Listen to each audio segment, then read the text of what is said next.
বেসিকের পক্ষ থেকে সকল শিক্ষার্থীদেরকে জানাই শুভেচ্ছা এবং অভিনন্দন। আজ আমরা তথ্য উপাত্তের একটি গুরুত্বপূর্ণ টপিক আলোচনা করব, সেটা হচ্ছে প্রচুরক। প্রচুরক শব্দটাকে যদি আমরা একটু বিশ্লেষণ করি, প্রচুরক থেকে যদি আমি কটা বাদ দিই তাহলে হবে কি প্রচুর। প্রচুর মানে কি বেশি।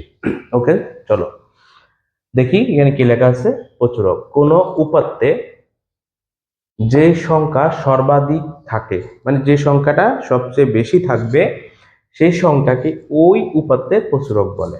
একদম সহজ কথা।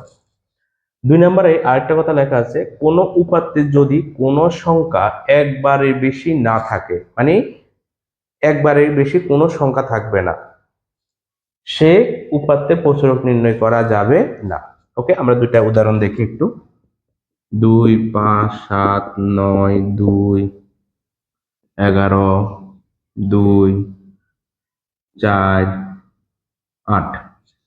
এখন যদি বলি এখানে প্রচুরককে দেখো, এখানে 2, এখানে একবার আছে, এখানে একবার আছে, এখানে একবার আছে, এখানে প্রচুরক হচ্ছে 2, কারণ এই যে উপাত্তগুলোর মধ্যে সর্বাধিক দুইটাই বেশি আছে, এজন্য দুইটা হচ্ছে এখানে প্রচুরক। এখন যদি আমি আরেকটা লিখে 2, 5, 7, 9, 11, 4, 8, দেখো এখানে প্রত্যেকটা সংখ্যা একবার একবার একবার একবার করে আছে, তার মানে এখানে কোনো প্রচুরক নেই। আশা করি আমরা প্রচুরকটি বুঝতে পেরেছি। ওকে, ধন্যবাদ। এখানে আরেকটা কথা খেয়াল রাখতে হবে,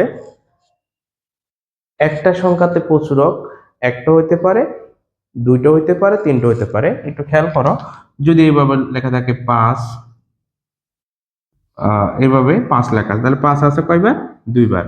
তাহলে আমরা এই অঙ্কটা এইভাবে করব, এই উপাত্তে সর্বাধিক আছে 2 3 বার করে, 5 আছে 2 বার করে, এগুলো হচ্ছে প্রচুরক।